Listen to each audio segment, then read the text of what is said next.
Petit coucou, donc voilà, je voulais vous faire cette vidéo pour vous parler d'un film que j'ai vu et que je vous conseille.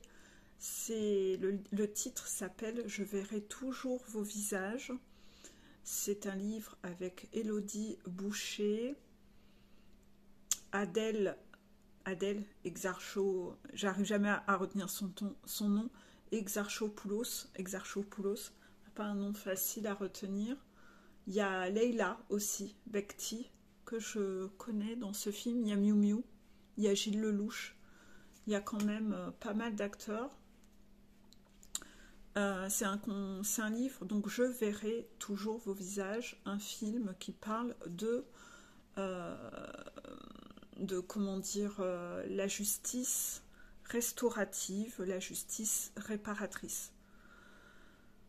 Je vous en ai parlé un petit peu en story, mais on me demande de vous faire une vidéo un peu plus longue là-dessus. Avant que je n'oublie ce film.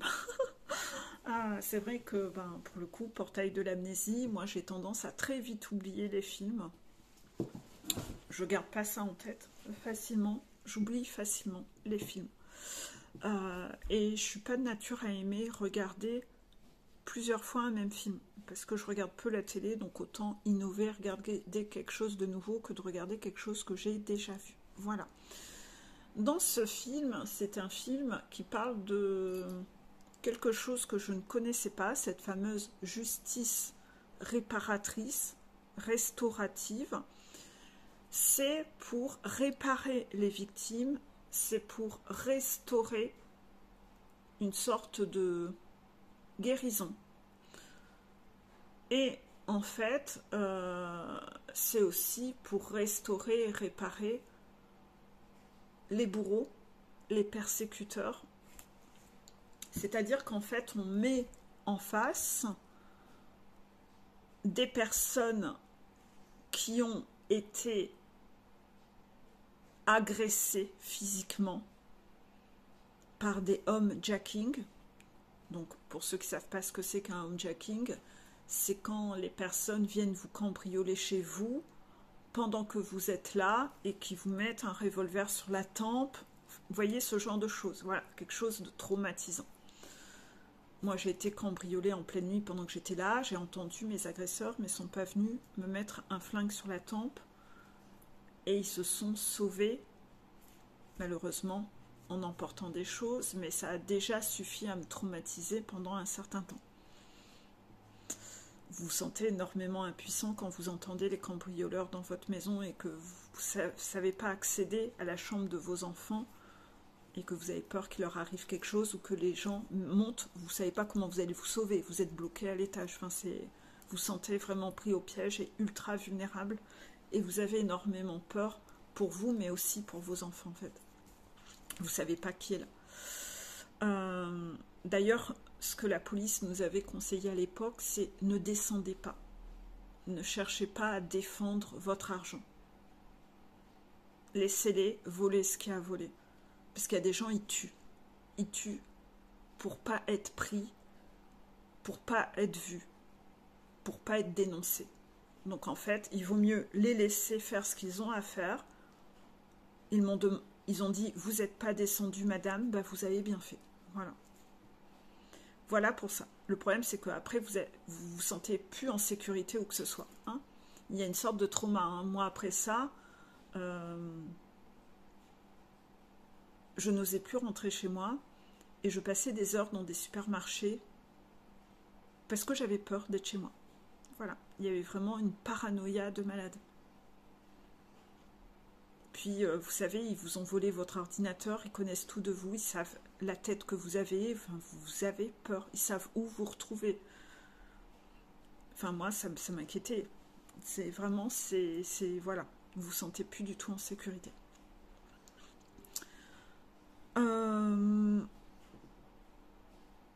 Donc, on parle des victimes qui ont subi ce type d'agression et on parle des gens qui sont en prison pour avoir commis ce type d'acte.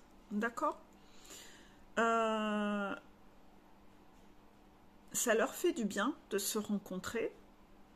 C'est basé que sur le volontariat, c'est-à-dire que c'est des groupes de parole et les victimes qui vont aller parler avec ces agresseurs, donc ils se rencontrent pendant des semaines en groupe.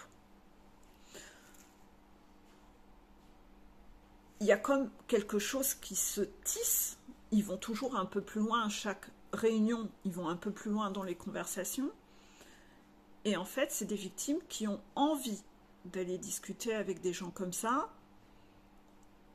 et les prisonniers,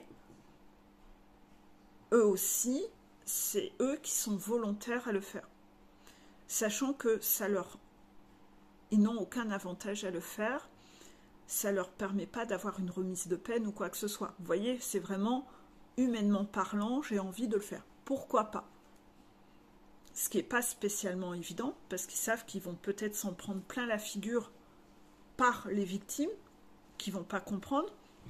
Donc il y a quand même une démarche un peu humble de remise en question, parce que c'est pas confortable. C'est pas confortable pour le prisonnier d'aller faire face à des victimes, voilà. Mais c'est un peu parce qu'ils se comprennent pas. Et ils font ce groupe de parole pour se comprendre, pour comprendre ce que l'autre a vécu. C'est ça qui est intéressant en fait, c'est que au final, dans leurs échanges, les bourreaux et les agresseurs, les persécuteurs, n'avaient vraiment pas conscience de l'impact et les conséquences que ça avait sur les victimes. Vraiment pas. Quand vous les entendez parler en prison, non, ils estiment, bah, le sujet il est bouclé, je suis en prison, pourquoi ils sont traumas? Le truc il est fini, c'est bon. Voilà. Ils ne se rendent pas compte de l'impact émotionnel que ça crée sur la victime. Non, ils ne comprennent pas. Le fait de discuter avec ces gens, ils se rendent compte de l'impact et des dégâts que ça a fait. Mais en temps normal, ils ne comprennent pas. Là, de revoir ces personnes et de les croiser plusieurs semaines, d'aller profond, que vraiment ils se confient sur ce que ça a fait chez eux, sur leurs propres enfants, ça, à un moment, on les voit, ça percute en fait. Quand ils les écoutent, on le voit dans leurs yeux, ça percute. Et c'est très intéressant parce que dans ce groupe de paroles, il y a un black dedans. Vous penserez à moi quand vous regarderez ce film.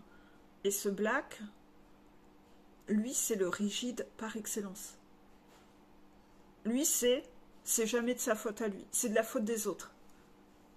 Et une victime va lui faire remarquer qu'en fait, il se déresponsabilise, il reporte à chaque fois la faute sur les autres. Il y en a un autre, c'est le fataliste. C'est le fataliste, lui, il n'y croit plus.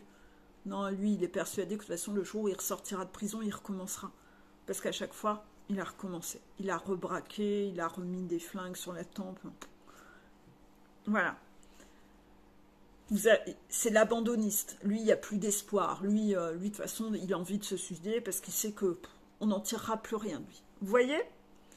C'est intéressant parce que vous voyez les différentes personnalités et vous les voyez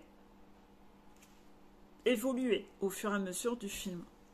Et puis, vous voyez les victimes qui sont des personnes totalement différentes. Genre la caissière mère de famille de 40 ans.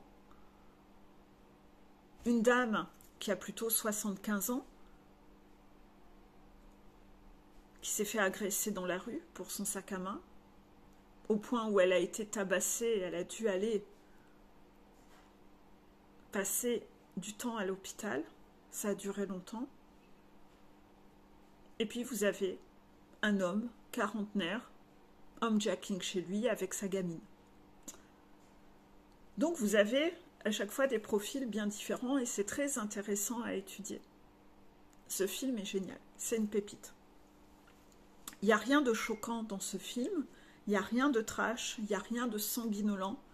C'est que l'évolution psychologique des gens.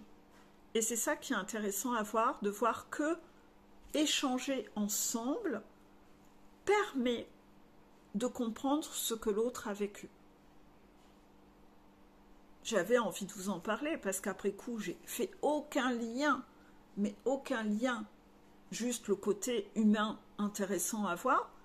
Puis après coup, j'ai dit, mais c'est intéressant ça. En quoi c'est intéressant? Ben, c'est intéressant parce que Chaser et Runner, s'ils étaient capables de communiquer ensemble, ils pourraient savoir communiquer comme ça et se dire les choses de qu'est-ce qui m'a blessé, comment je l'ai vécu. Parce qu'inévitablement, les deux se sont fait mal.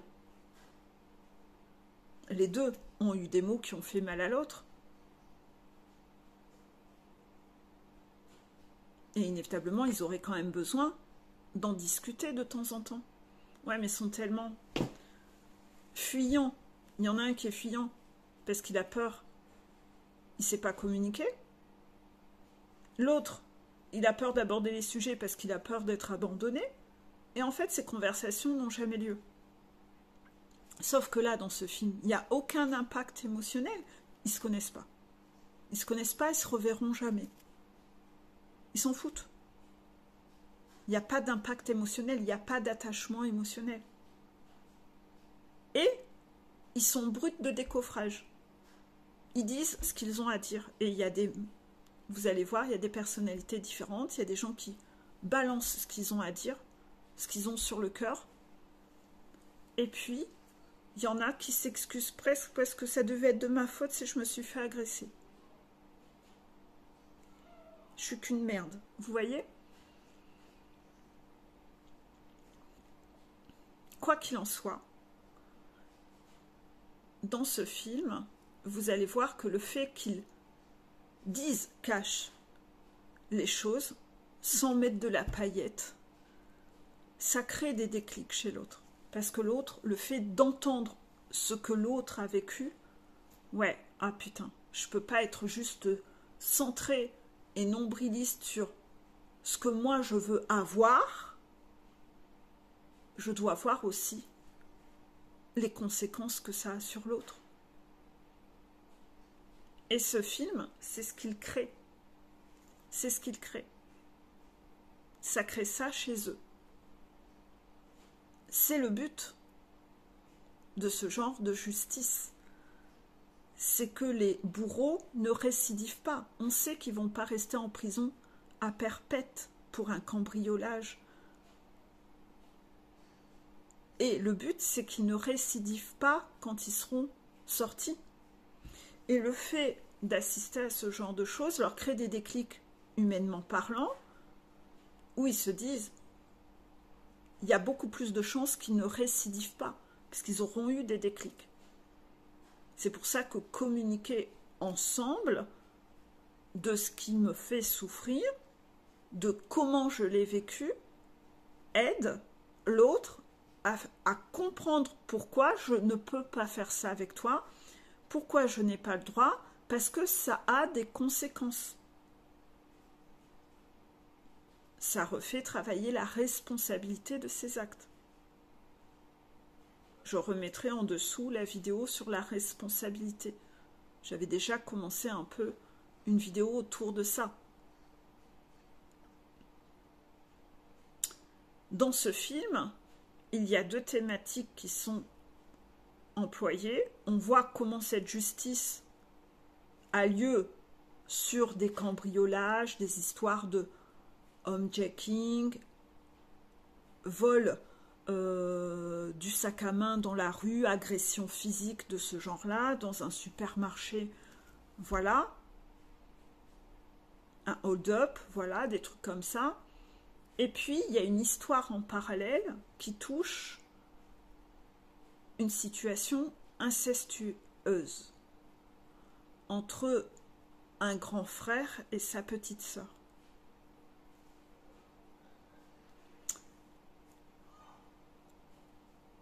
Il n'y a rien de violent, hein? On ne voit pas de scène, non. Mais, une fois que lui est ressorti de prison, il va y avoir comme une sorte de prise de contact entre eux, dans ce cadre de cette justice. je ne vais pas raconter le film, je fais attention à pas trop en dire. Et on va voir que l'impact émotionnel n'est pas le même. Entre des inconnus, et là, c'est quelqu'un de proche de ma famille, la violence, je ne la vis pas de la même façon. Entre quand c'est un inconnu et quand c'est quelqu'un de ma famille. Entre quand je l'ai vécu une seule fois et quand ça s'est répété plusieurs fois, beaucoup de fois. Et quand ça touche une histoire d'argent et quand ça touche l'intimité physique, le sexe. On va voir que ça n'est pas vécu du tout de la même façon par la victime. On va voir que l'impact est différent. Oui. Et ça aussi, vous avez besoin de voir la différence dans ce film. La différence, c'est différent. Il n'y a pas le même impact. Il n'y a pas la même ampleur de dégâts. Il y a un trauma. Mais il y a un trauma où, d'un côté, il y a des dégâts en moi, mais je peux peut-être quand même réussir à échanger. Et ça va être plus facile pour moi de rebondir. De l'autre côté, je ne peux pas pardonner à mon bourreau. Je peux pas. Je peux pas. Pourtant, le bourreau, il a envie de reprendre le cours des choses, comme si de rien. On se demande même s'il n'est pas amoureux de sa petite sœur, s'il n'avait pas conscience qu'il vivait une sorte d'histoire d'amour, alors que il ne lui demandait pas son consentement.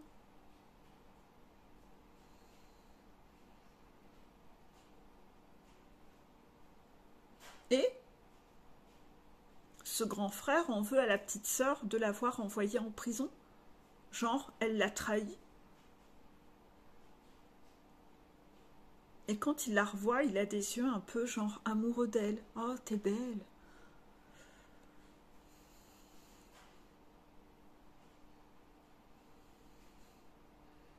Il y a plein de choses à décoder dans ce film. Et comme si ce frère avait un espoir de renouer avec elle. Et quand il voit elle comment elle est...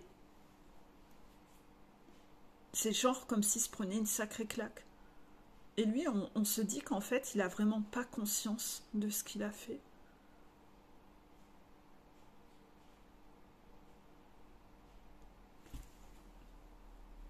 Inévitablement, quand on a été abusé pendant des années, ça a fait des dégâts.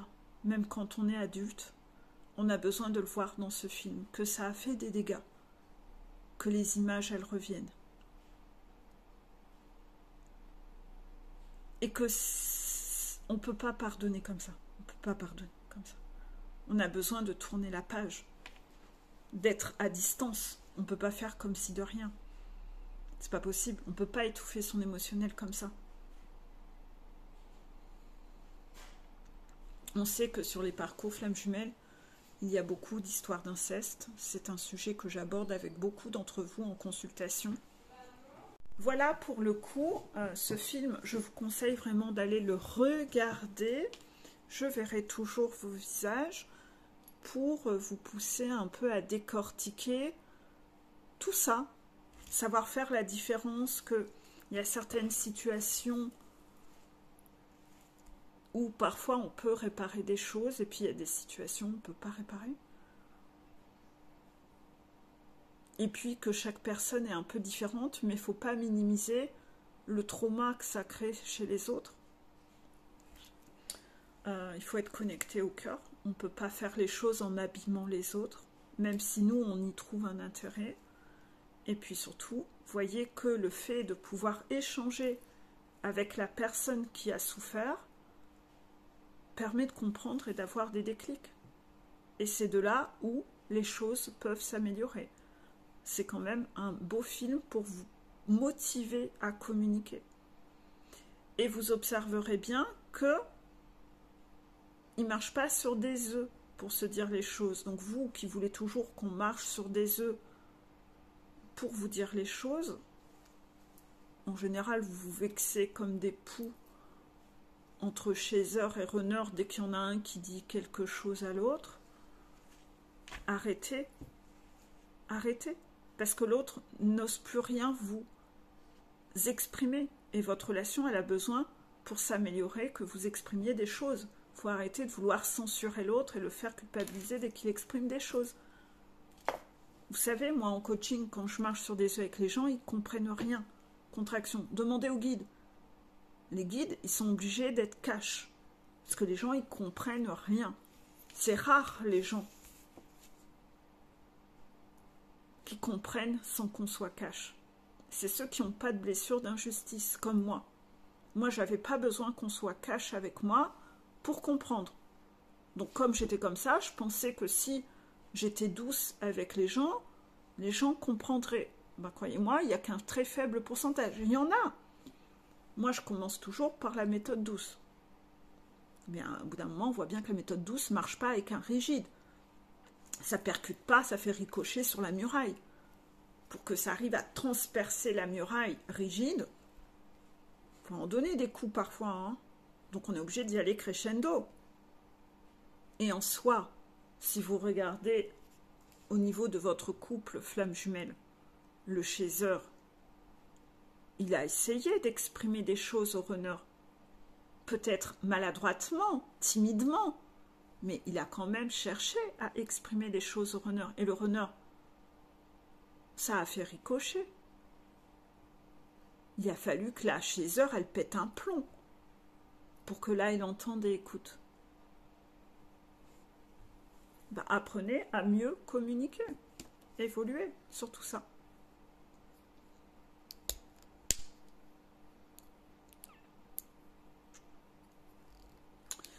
J'ai un runner qui m'a dit qu'il avait regardé le film et lu le livre La Chambre des Merveilles.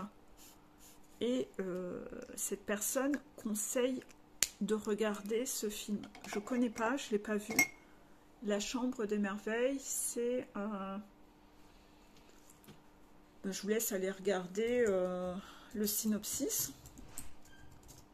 Je crois que c'est en lien entre la parentalité et le travail, visiblement. Hein?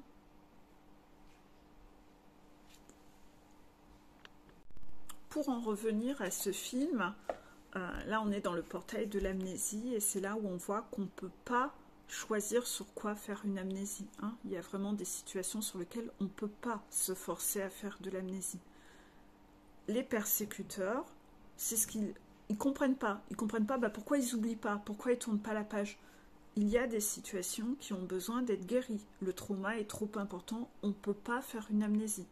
Il faut en parler, il faut soigner le truc, il faut aller le regarder. On est dans le portail de l'amnésie et ce film peut vous montrer qu'on ne peut pas se forcer à oublier quelque chose qui a créé une souffrance trop importante. Il va falloir aller le regarder, aller le traiter pour de vrai, en fait.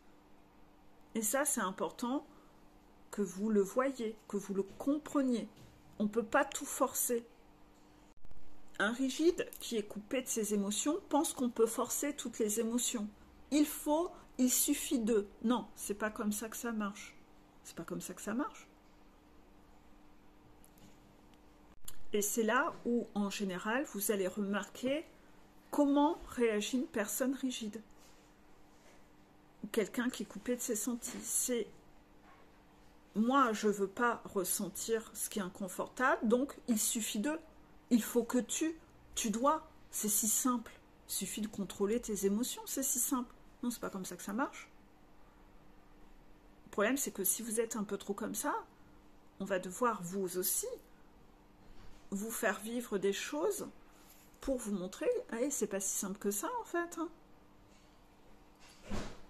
T'as vu, quand c'est toi, que ça t'arrive à toi, c'est pas si simple que ça. Hein. Non, c'est pas si simple que ça.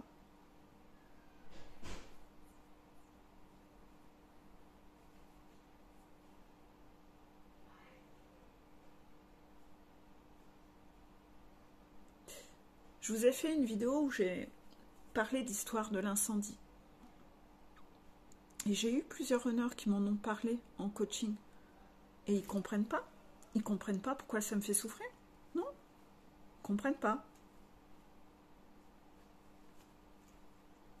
Pourtant, rassurez-moi, les mamans ou même les papas, vous me comprenez? Vous, ou vous me comprenez toujours pas non plus? Donc vous voyez? Donc ça, on en a parlé, hein. Moi j'ai eu aucun mal à en parler. Je me suis pas sentie agressée sur le fait qu'on comprenne pas que je souffre de ça. Non. J'ai réexpliqué mon point de vue, comment je l'ai vécu, un peu comme dans le film au final. C'est ça qui est rigolo. Ça me fait marrer, j'avais pas fait de rapprochement. Non, j'ai réexpliqué mon point de vue. Qu'est-ce qui me fait souffrir là-dedans? Ok. Qu'est-ce que tu comprends pas? Ok, ben je te réexplique.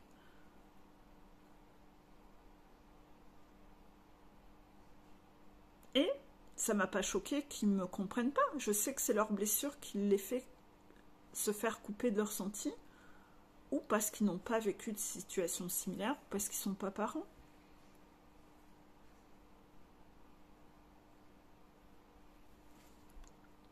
Ça m'a pas blessé qu'ils me comprennent pas.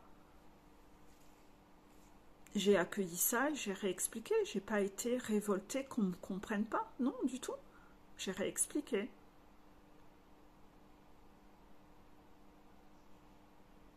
Est-ce que vous avez cette capacité à être embêté si on ne vous comprend pas?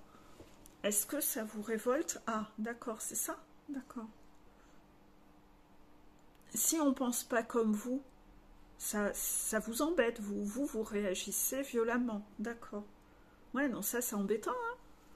C'est embêtant dans une relation. Vous devez être capable de comprendre que l'autre est différent, il n'a pas les mêmes... Il fonctionne autrement que moi, et bah parfois il ne vous comprendra pas. Si ça vous embête qu'ils ne vous comprennent pas, si déjà vous partez du principe que vous êtes vexé de ça, dans votre façon de vous expliquer, vous allez déjà être passif-agressif à lui en vouloir, etc. Non. Vous devez avoir une capacité de... Ok, on ne fonctionne pas pareil, ok, ben je vais te réexpliquer mon point de vue, c'est tout. Mais très détaché. Oui, moi je suis très détachée, c'est-à-dire que j'ai pas une attente de résultat. J'ai réexpliqué pourquoi, en privé avec plus de détails que ce que j'ai fait dans la vidéo. Ça va de soi. Dans la vidéo, voilà, je ne dis pas tout. Et s'ils ne me comprennent pas, ben ils ont le droit. Ça va rien changer à moi. Ça va rien changer. J'attends pas d'être validé. Celui qui attend d'être validé, c'est celui qui est dépendant et c'est dans la blessure d'abandon. Je veux que tu me valides. Je veux que tu me comprennes. Je veux que tu penses comme moi. Non. Quand vous êtes guéri, c'est ok. Ok, bah tu me comprends pas, ok, je te réexplique, puisque visiblement ça t'intéresse et tu veux des explications, je te réexplique. Mais si tu me comprends toujours pas, c'est pas grave. Je te montre juste qui je suis et comment moi je fonctionne. Et c'est pas grave, t'es pas obligé d'être comme moi, t'es pas obligé... Je te présente juste comme je suis, mais je cherche pas de validation, en fait, je suis très détachée. Je suis très détachée du résultat que donnera notre communication. J'ai pas d'attente. Voilà, c'est ça, j'ai pas d'attente. Quand vous n'avez pas d'attente, vous êtes très détendu. Plus vous êtes détendu... Ah putain, c'est ça. Ok. Plus vous êtes détendu, plus vous osez montrer qui vous êtes. Ok, c'est pour le sujet suivant. Hein. Ça va faire long à expliquer dans la vidéo. Ça va aller? Bon.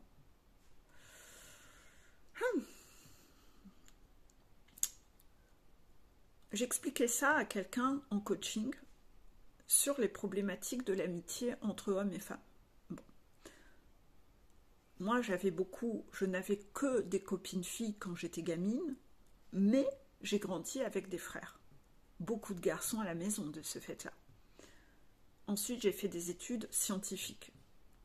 Et en scientifique, parfois on n'était que 2 nanas dans la classe. Donc inévitablement, vous apprenez à être amis avec des mecs. J'ai même travaillé dans un secteur automobile où il y avait quasiment que des mecs. Mais j'avais des copines femmes, quand même. Bon, pas de chance, il y avait quand même beaucoup de nanas fourbes. Mais il y avait 1 ou 2 exceptions, quand même. J'ai appris à développer l'amitié avec les mecs. Et comme j'avais été trahie par une de mes meilleures amies, puisque mon mec m'avait trompée avec une meilleure amie, que ça a été un peu ça l'histoire de ma vie, c'est que souvent, mes copines, j'avais des copines qui convoitaient mes mecs. Bon, voilà, bref, c'était un peu compliqué. La blessure de trahison qu'il fallait que je travaille dans mon chemin de vie. Bref, à un moment, moi, ça m'arrangeait bien, les amitiés avec les hommes. Au moins, il n'y avait pas ce genre de problématique. Ils n'allaient pas venir me piquer, vous voyez. Il n'y avait pas de concurrence. C'était confortable pour moi. Je ne sentais pas de trahison. Et à un moment, j'ai trouvé ça beaucoup plus confortable de nouer que des relations avec des mecs. Moi, ça me convenait. De toute façon, j'avais grandi avec 2 frères. Ça ne changeait rien. Vous savez, quand vous voyez un mec comme un ami, vous le voyez comme un frère, en fait. Il n'y a pas d'ambiguïté. Vous passez votre temps à lui parler des histoires de mecs, de qui fait vibrer votre cœur. Vous êtes très naturel, vous parlez de vous. Il n'y a pas d'attente, il n'y a pas de séduction. Et en fait, et ça, je l'ai compris, mais tellement, il n'y a pas longtemps, ça. Je l'ai compris, franchement, il n'y a pas longtemps. C'est-à-dire que dans mon manque de confiance, j'avais rien compris à ça. Je vais vous expliquer. Vous allez vraiment vous moquer de moi. Mais, en fait, moi, le bilan que j'avais fait, c'est j'avais pas de chance. Les mecs que j'aimais, ils m'aimaient pas. Et les mecs qui m'aimaient, moi, je les aimais pas. Voilà le bilan que je faisais. J'ai vraiment pas de chance. La faute a pas de chance. Vous voyez, la vie qui m'avait un peu trahi. Vous voyez un peu cette histoire-là. Un peu une fatalité. Vous voyez, le pas de chance. Voilà. J'avais pas la blessure d'injustice, mais vous voyez, sur ce sujet-là, c'était comme ça que je voyais les choses. La trahison, vous voyez. Et j'ai compris, il n'y a pas si longtemps que ça, c'est vous dire à quel point je manque de confiance en moi. C'est que, en fait, et c'est les guides qui m'ont aidé à comprendre, c'est qu'en fait, la différence, c'est que, comme dans la relation amicale, j'avais pas d'attente, donc je me mettais pas de frein évitante à pas montrer certaines choses de moi, à porter des masques. J'étais vraiment naturelle, sans attente, et donc spontanée. Alors que quand j'étais amoureuse, il y a plein de choses que je montrais pas. Je me mettais des freins, je me retenais, j'étais beaucoup moins démonstrative, je me bloquais, j'osais pas, vous voyez le côté un peu évitant, je sais pas comment gérer, etc. Et j'avais peur de montrer qui j'étais. De toute façon, j'y arrivais pas, je bloquais. Et finalement, ceux à qui j'étais hyper naturelle et je montrais qui j'étais sans filtre, j'ai eu 100% de mes potes masculins qui étaient amoureux de moi, qui voulaient quelque chose avec moi.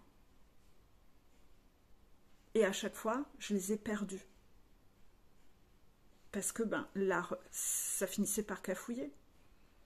Parce que quand l'autre est en attente, il est hyper jaloux, il est possessif, lui il est dans des stratégies pour quand même réussir qu'au bout d'un moment vous tombiez amoureuse. À un moment, ça devient lourd, ça devient pesant, ça devient gênant et ça devient compliqué. Le pire, c'est quand au bout d'un moment, il finit par se déclarer quand même. Et puis, souvent ils prennent leur distance parce que finalement, vous, c'est pas réciproque et qu'ils ont besoin d'être loin de vous pour vous oublier, en fait. Et ceux qui veulent rester, c'est pour encore être dans une stratégie de contrôlante, de réussir à. Donc c'est compliqué. Finalement, les amitiés avec les hommes, ça a été compliqué. Moi qui pensais que c'était la solution, ça s'est toujours avéré compliqué.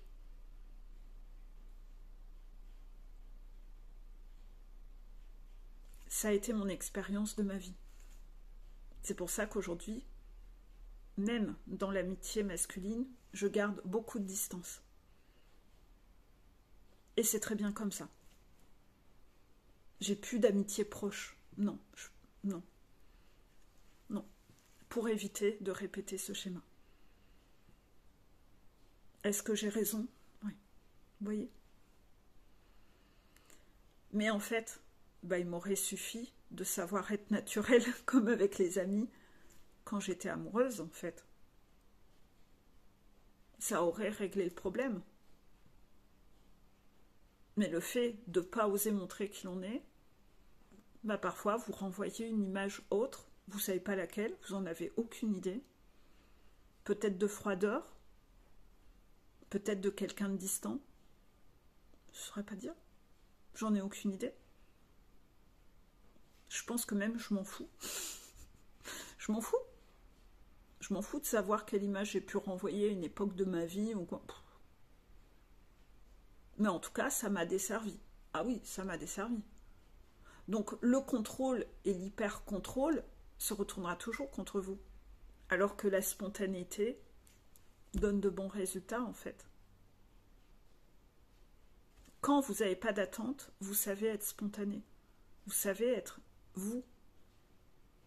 Et le vous plaira toujours plus que la retenue, le contrôle de l'image, avoir l'air d'eux parce que vous pensez que vous-même vous êtes qu'une merde et vous cherchez à montrer autre chose que vous n'êtes pas. Et ce autre chose, il plaît moins finalement que ce que vous êtes réellement. Je vous le dis toujours, hein, ce qu'il y a de beau en dessous, ce qu'il y a en dessous est beaucoup plus beau que ce que vous, tous les apparats que vous mettez, tous les masques et les stratégies.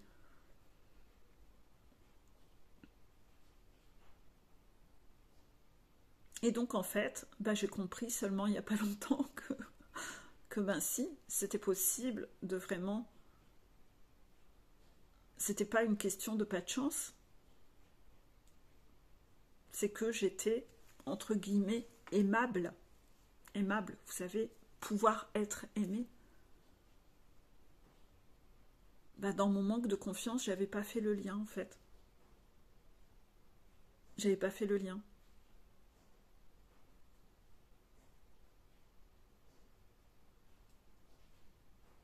Un peu comme si vous faites un deuil.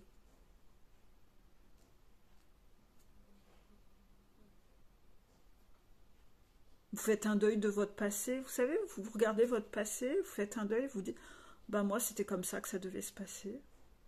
C'est comme ça. Ouais, mais il y avait une leçon à en tirer quand même.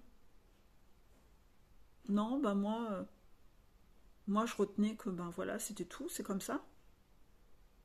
Dans mon passé, j'ai dû m'intéresser, pas au bon, voilà. C'était vraiment l'analyse que je gardais dans ma tête, une programmation auquel je me posais pas de questions. Et à un moment, les guides disent, mais retrouve un peu ta couronne, regagne confiance en toi. Parce que quand t'es toi, ils sont gentils. Ils sont gentils, ils disent, quand t'es toi, tu fais un tabac. C'est ça qu'ils disent. Quand tu fais toi, tu fais un tabac. Ouais, ça, j'avais même pas fait un rapprochement, en fait. Je m'en foutais. J'avais clôturé le dossier, en fait. Je me posais même plus de questions là-dessus. Puisque j'avais même plus d'attente. Voilà. Et c'est là les guides qui m'ont dit, si, quand t'es toi, tu fais un tabac quand même, Peggy. Ah ouais? Ah bon? Ah. Ah, ok.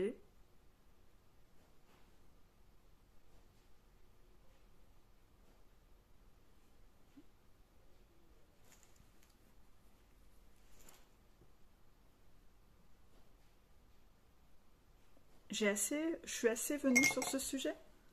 D'accord. La vidéo, 46 minutes, on va s'arrêter là? Ok.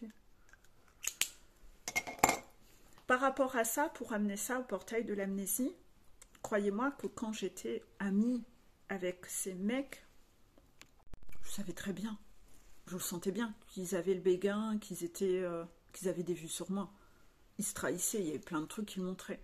Mais j'étais dans le contrôle. Je faisais comme une amnésie sur ces détails-là. Je faisais comme si je ne voyais pas. Pourquoi? Par peur de les perdre. Toujours cette mémoire du passé. J'en ai perdu plusieurs. Qui ont décidé, ben écoute, pour moi j'ai besoin de plus te voir. Oh, je perds mon meilleur ami. Mais non, mais t'es mon meilleur ami. Ben ouais, mais moi, je te vois pas comme une meilleure amie. Voilà, blessure d'abandon. Et c'était sans cesse la situation qui se répétait. Donc pour moi, c'était plus confortable de dire j'ai rien vu, j'ai rien capté, je vais faire comme si j'ai rien vu. J'y trouve un profit. Je le perds pas, je le garde. Ça reste mon meilleur ami. Ben ouais, mais la relation, elle est fake. Tu vois que l'autre, il attend quelque chose.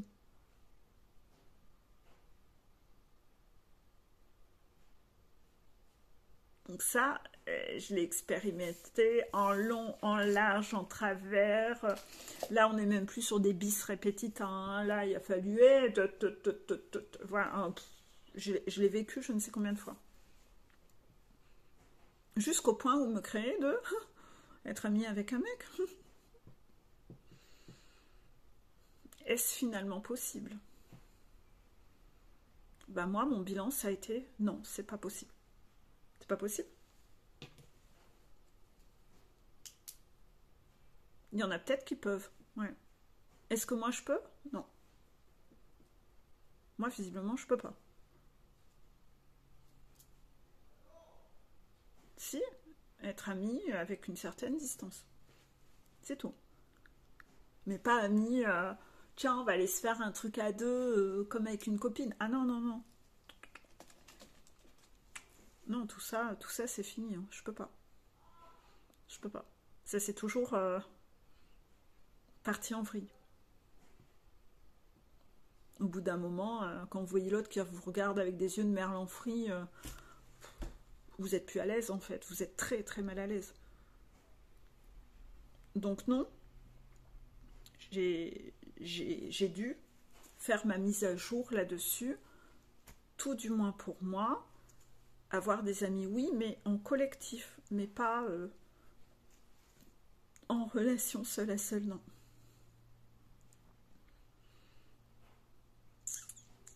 Visiblement, c'était pas mon chemin à moi. J'avais peut-être un truc à lâcher des vies antérieures, hein, ouais. Bah c'est bon, j'ai eu ma compréhension. J'ai fait mon deuil de ça. C'est pas grave. Ça sera pas pour cette vie. C'est pas grave, hein. J'ai des copines filles, hein, puis c'est tout, hein. Puis voilà, je me suis réconciliée avec l'amitié avec les filles, moi qui avais été souvent trahie. C'est ça le chemin, hein, c'est de se remettre en question constamment. Hein. C'est de voir que ben, je me suis trompée. Ah, je pensais que c'était ça la solution. Non, c'est pas ça la solution. Ah, je pense que l'idéal c'est ça. Ah non, il y a plein de problèmes aussi avec ça. Non, c'est encore une autre chose. C'est que ça, ça vous apprend l'humilité, la remise en question constante en fait.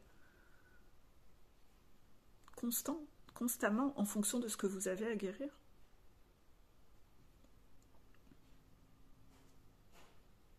Travaillez la confiance, et parfois votre confiance, il y a des effets à l'eau. Parfois vous catégorisez mal, et puis en fait il faut remettre le curseur au bon endroit en fonction de ce que vous aviez à guérir.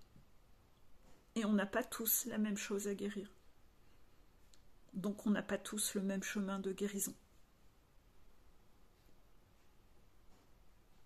Ce qui fait que je ne m'ennuie pas, hein, moi, en consultation avec vous, parce que ça m'apprend à vous connaître et je vois bien que vous n'avez pas les mêmes choses à guérir.